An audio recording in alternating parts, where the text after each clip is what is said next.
Hey guys, how's it going? Gonna get some more light on this. It's a little bit choppier than I want it to be.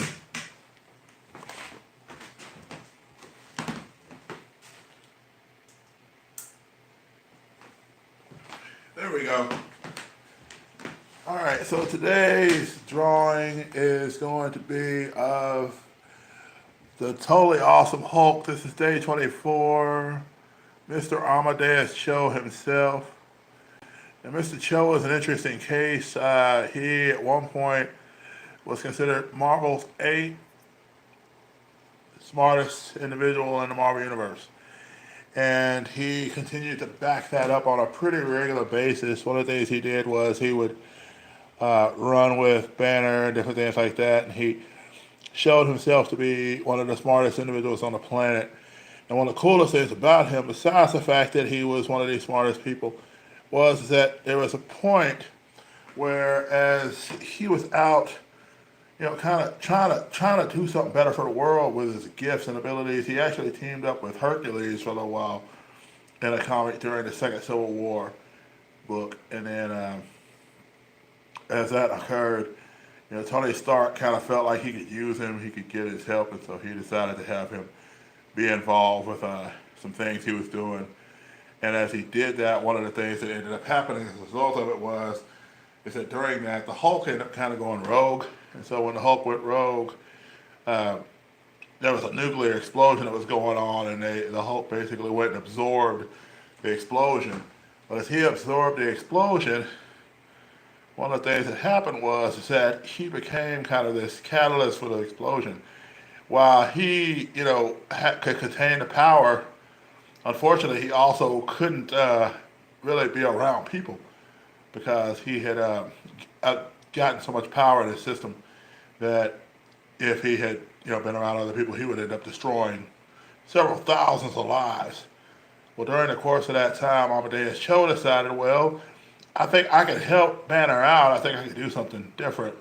So he creates a suit, and initially it's thought that he's just going to drain the excess energy off of him so that he can go ahead and continue to be, the Hulk, but he would be, he wouldn't have all this nuclear power running through his body. Well, Amadeus Cho had kind of made this deal with him. And with Banner, and he said, you know what? Why don't I just take the power of the Hulk all as myself? See, unlike Bruce Banner, who when he was the Hulk, he always had to deal with the issues of abuse and different things like that. And so he really didn't have a lot of the what's the best word for this? He really didn't have a whole lot of he had a whole lot of emotional baggage and mental baggage that came with the role of being the Hulk. But Amadeus Cho, on the other hand, really didn't have that damage.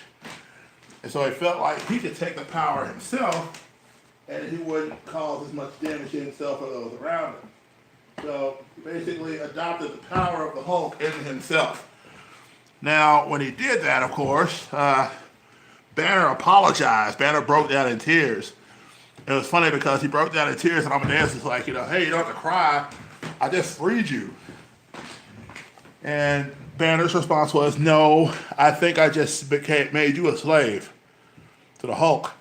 Because what Amadeus Cho and most people don't realize is there is a dark persona of the Hulk in him.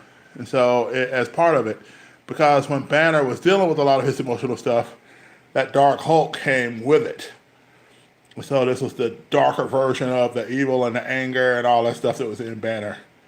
And so as a result of that, of course, he felt like he was going to end up, that Amadeus was going to end up getting some of that with it. Well, for a period of time, Amadeus could transform into the Hulk whenever he wanted to. He could go and do all these different things. It was cool, it was exciting, it was different. But over time, he started noticing that he started hearing this other voice in his head. But for a while, while he was being the totally awesome Hulk, of course, he's this teenager who has this power of the Incredible Hulk. It's kind of like, what would it be like to be a normal teenager to have the powers that the Hulk has? And so you do what anybody does. You go around fighting monsters. And so that's what he did for a while in the Marvel Universe. He just went around fighting different creatures. He would always joke, for example, that She-Hulk was, in her 40s and all this other stuff, and not necessarily keen on that because She-Hulk's probably one of my favorite characters, like, ever. But anyway, so they would, but he would joke around because that's what teenage boys would do. You kind of you joke around with some of the women in around. And so that's what he was doing. But over time, eventually, he would join the Champions. He was on the Avengers for a little while. And then as time went on, he actually went through his own version of the World War Hulk storyline. We ended up facing Thor on the planet Sakaar, where Hulk went. For those of you who know a whole lot about the Hulk and his different storylines that he had. So they kind of did the whole World War Hulk thing. And so, but Amadeus Cho was the Hulk that was involved. Well, during the course of that, Amadeus started realizing that this other persona of the Hulk was more evident because of the fact he was kind of weakened by going to the planet. And so he was trying so hard not to get so into the battle that he would allow the Dark Hulk to come out. And so there's a point where Thor and him are fighting, and Thor says, if you're going to fight me, whether I'm in control of myself or not, doesn't matter. If you're going to fight me, you got to fight me with everything you have. And so he kind of let that Dark Hulk slowly sip out. And as he did, of course, the Dark Hulk was doing things and saying stuff. And, of course, then the ruler of the Sakaar came out and was, trying to get involved. And Amadeus easily beat him back, not realizing how much he'd allowed the Dark Hulk to consume him. So he ends up getting back to planet Earth. And when he does, he tries to basically take over the world. And it's the Champions, the Avengers, some of the Avengers, Thor, and others who end up dealing with it. One of the cool things about this character, besides the fact he has the powers of the Hulk and none of the real, or so he thought, none of the real problems that the Hulk would have, is that his sister was able to run with him. And so it's funny because he's fought a lot of different people in the Marvel Universe, including Black Panther. He's fought Thor. He's fought with, of course, Miss Marvel. He's fought with Riri Williams, which is another person we're going to see this week. He's worked on a team with her. He's worked on a team with Miles Morales, who is somebody else we saw this week, and others, teenagers in the Marvel Universe on their own version of a team called the Champions. And so, but there was a point where he was fighting, and as he was fighting, his sister had done this thing where she came up with this technology to basically, in his body were nanites. And so that's how he was able to turn into the Hulk at free will and all that. They had these nanites in his body, and then these nanites would come out, and he would be able to do things. And so over time, of course, with this dark, evil Hulk presence, the nanites would be fed, and he would get bigger and stronger and things like that. Well, what his sister ended up doing was basically taking the nanites and turning them off in his body. It was slowly consuming the nanites so that he wouldn't be able to keep the power of the Hulk. And so over time, during that last big fight, as they thought he was going to take over and beat everybody down, he ends up losing the abilities of the Hulk over time to the point where if you've seen him in the comics in the last months or so, he's a lot smaller than he was. He is very much, a shadow of his former self. And it's funny because he was just like, at one point when all this stuff was happening, and while this was going on, of course, there's a battle going on between Cho. In the mind of the Hulk, there was this battle between Cho and the Dark Hulk that was in him. So eventually what he ended up doing was embracing the Hulk that he had. And when he did, of course, he was not nearly as big, not nearly as strong, because, of course, the rage and all the years of rage that had built up in the Hulk himself was no longer there. So now Amadeus, for the first time, really got to see what it was like to be full control of himself. And, of course, without the power of that Dark Hulk, he wasn't nearly as powerful. So there's a point where he's getting ready to say who he was. He said, all that's left now is, and then Miss Marvel comes out and says, Cho. So that's how they end it. So in the new Champions book, I believe he has a new costume now, and he has some new things going on, and he is definitely not the same as he once was.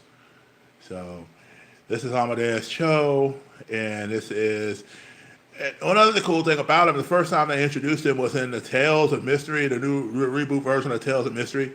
And what's really interesting about that was he literally outsmarted like everybody in the room. Like a lot of people thought when they showed his power set that he has some sort of magic power, and it wasn't. He was just able to figure out the probabilities of every different situation. And so a lot of people were thinking, oh, he's just, magical or something. It's like, no, he could see all of the different possibilities in his head like a formula. So that's kind of the reason why if you see that book, you'll see how that works. But anyway, now he's got a new suit on. He's got some power. He's not quite, like I said, big and strong as he was. But I really appreciate the fact that you have a character who could, harness the power of the Hulk, even if for a little while. Where this goes from here, not for sure.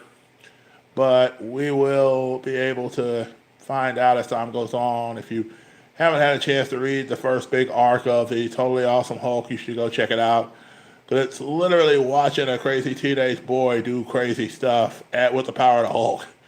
So I think it's one of the coolest character concepts. And he's Korean, which is really cool because I know one of the things Greg Pak talked about, who created him, was the fact that he wanted to definitely see a Korean-American experience in a comic book, and he never seen that as much. So anyway, guys, there you go. There is Amadeus Cho. There is the Totally Awesome Hulk. And guys, just as a reminder, continue to put the comments down in those comment sections because we'll be doing another contest for the comments contest for the next week. So anyway, guys, just to let y'all know, tomorrow will be Shuri from Black Panther, the sister of T'Challa herself. And you'll get a chance to see me take on Shuri. So anyway, guys, take care, love you, and above all else, do me a favor. Be blessed, be a blessing to somebody, guys. Take care.